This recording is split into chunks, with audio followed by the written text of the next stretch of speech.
guys! Welcome back to my channel. Nagbabalik na naman po ang inyong lingkod, Esha Plays. For today's video, magluluto na naman tayo. Ayan. So, gagawa na naman tayo ng another na ulam. Ayan. So, madaling-madali lang to guys. Konti lang ang ingredients and madaling hanapin. Ayan. So, mga ingredients na kailangan natin gamitin, gagamit tayo ng tomatoes. Ayan. Tapos carrot, potato, sibuyas, garlic, at saka vegetable broth cube, olive oil, paminta, salt, at saka ang ating giniling na beef. Ayan. So, bali 450 to 500 grams ito guys. So, ang kukunin ko lang dito is kalahati kasi yung kalahati ay gagamitin ko. Ayan. Gagamitin ko sa ibang recipe. Ayan. So, ipapakita ko na lang po sa clips kung paano ko po siya gagawin.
So, ayan guys, igisa ko muna yung ating sibuyas.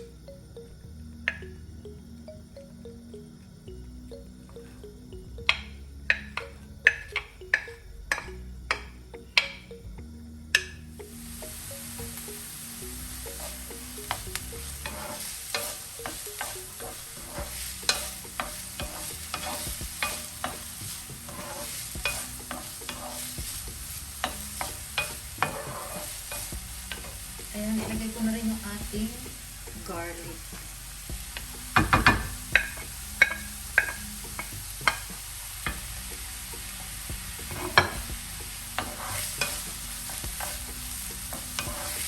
So, antayin lang natin ito na mag-translucent.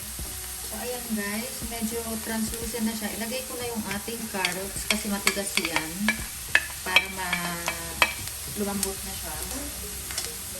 Potato. So, nakababa dyan kanina sa tubig para matanggal din ng konti yung kanyang starch.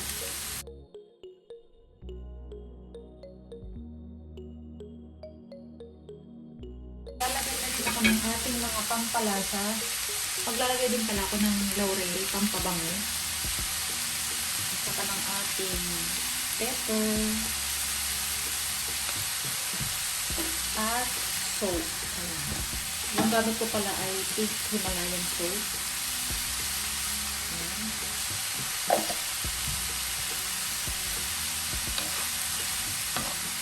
So, palambutin muna natin yung ating mga veggies. Ayan. Palambutin muna natin yung ating mga veggies. So, balikan ko kayo after mga 5 to 10 minutes. So, ayan guys.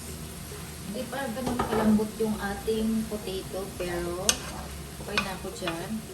Ilalagay ko na yung ating tomatoes o yung ating inano na kamatis para matanggal na yung pagka-acidic niya. And then, maglalagay na rin ako ng vegetable broth cube. At saka, hindi ako naglalagay ng tubig. Yung pinakakamatis na niya, ang pinakatubig ko.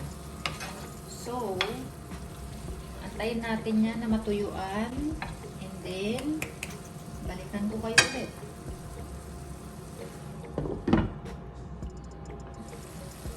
Ayan o, di ba nagtubig siya?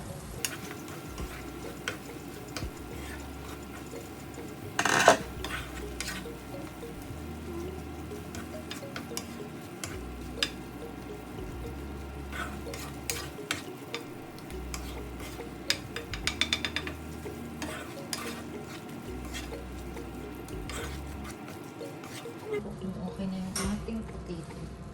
Matigas pa to eh. Pero pwede na. Malambot-lambot na siya.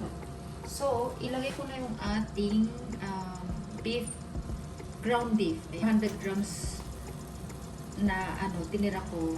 May gawin pa ko doon. Kaya, ayan.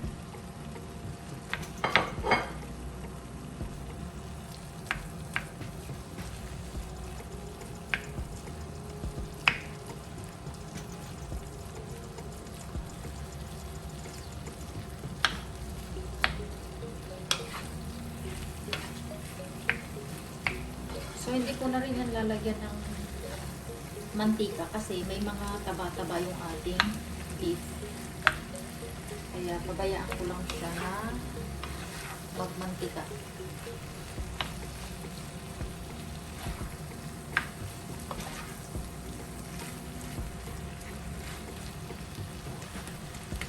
So, pabayaan ko muna siya dyan kasi para maluto.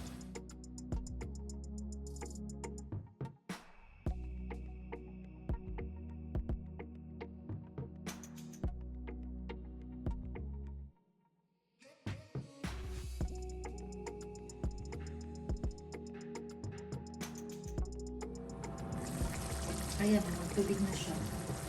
Diba? So, hindi ko na kailangan yan lagyan ng tubig.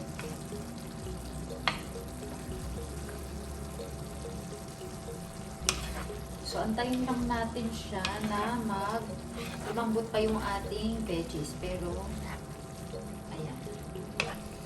Nabubuo-buo na siya.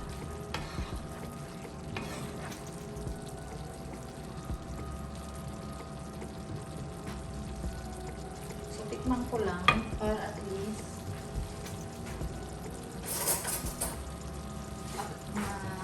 ano na natin siya. Matimplahan na.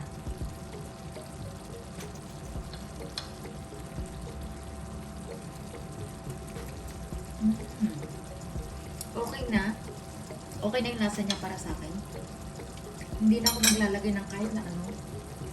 Ito lang, para merong anghang ng konti. But, malasa na siya. So, patutuyan lang natin siya ng konti. At palalambutin pa natin yung ating veggies. Pero, mga 5 minutes, okay na to.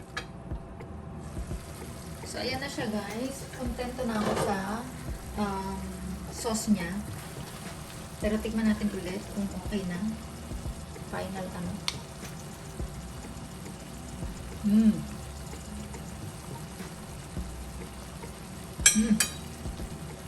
Okay na rin yung ating veggies, malambot na. So,